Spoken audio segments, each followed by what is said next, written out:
वंशवृद्धिकरं दुर्गा कवचं वा वंशकवचं भगवन् देवदेवेश कृपया त्वं जगत्प्रभो वंशाख्य कवचं ब्रूहि मह्यं शिष्याय ते नग यस्य प्रभावाद्देवेश वंशवृद्धिर्हि जायते। सूर्य उवाच शृणुपुत्र प्रवक्ष्यामि वंशाख्यं कवचं शुभं सन्तानवृद्धि यत्पठनात् गर्भरक्षा सदा नृणां वन्द्यापे लभते पुत्रं काकवन्द्यासु तैर्युता मृतवत्सासु पुत्रः स्यात् स्रवद्गर्भस्थिरा प्रजा अपुष्पा पुष्पिणी यस्य धारणाश्च सुखप्रसू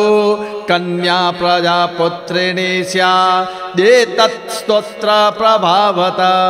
भूतप्रेतादिजाबाधा या बाधा कुलदोषजा ग्रहबाधा देवबाधा बाधा शत्रुकृता च या भस्मे भवन्ति सर्वास्ताः कवचस्य प्रभावतः सर्वे रोगा विनश्यन्ति सर्वे बालग्रहाश्च ये। अथा दुर्गा कवचम् ॐ पूर्वं रक्षतु वाराहे चाग्नेयम् अम्बिका स्वयं दक्षिणे चण्डिका रक्षेन् नैऋत्यं शववाहिनी वाराहे पश्चिमे रक्षेत् वायव्यं च महेश्वरे उत्तरे वैष्णवीं रक्षेत् ईशाने सिंहवाहिनी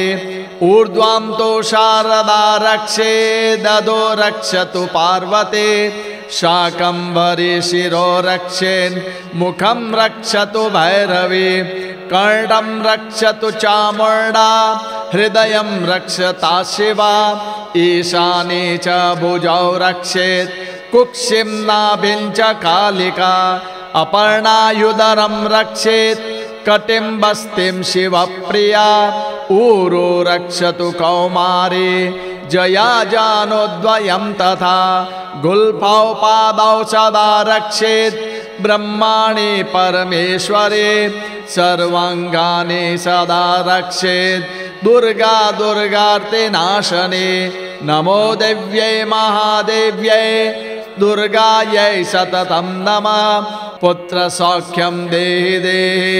गर्भरक्षां कुरुष्व नः। ॐ ह्रीं ह्रीं ह्रीं श्रीं श्रीं श्रीं ऐं ऐं ऐं महाकाली महालक्ष्मी महासरस्वती रूपायै नवकोटिमूर्त्यै दुर्गायै नमः। ह्रीं ह्रीं ह्रीं दुर्गार्तिनाशिनी सन्तानसौख्यं देहि देहि वन्द्यत्वं मृतवत्सत्वं च हर हर गर्भरक्षां कुरु कुरु सकलां बाधां कुलजां बाह्यजां कृतामकृतां च नाशय नाशय सर्वगात्राणि रक्ष रक्ष गर्भं पोषय पोषय सर्वोपद्रवं शोषय शोषय स्वाहा। फलश्रुतिः अनेन कवचेनाङ्गं सप्तवाराभिमन्त्रितं ऋतुस्नात जलं पीत्वा भवेत् गर्भवती ध्रुवं गर्भपातभये पीत्वा दृढगर्भा प्रजायते अनेन कवचेनाथ मार्जिताया निशागमे सर्वबाधा विनिर्मुक्ता गर्भिणी स्यान्न संशयः अनेन कवचेनेह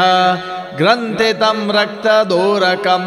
कटिदेशे धारयन्ते सुपुत्र सुखभागिने असूतपुत्रमिन्द्राणां जयन्तं यत्प्रभावत गुरुपदिष्टं वंशाख्यं कवचं तदिदं सुखे गुह्याद्गुह्यतरं चेदं न प्रकाश्यं हे सर्वतः धारणात् पतनादस्य वंशच्छेदो न जायते बाला विनश्यन्ति पतन्ति गर्भास्तत्रा बलः कष्टयुताश्च वन्द्या बालाग्रहैर्भूतगणैश्च रोगैर्न यत्र धर्माचरणं गृहे स्यात् इति श्रीज्ञानभास्करे वंशवृद्धिकरं वंशकवचं सम्पूर्णम्।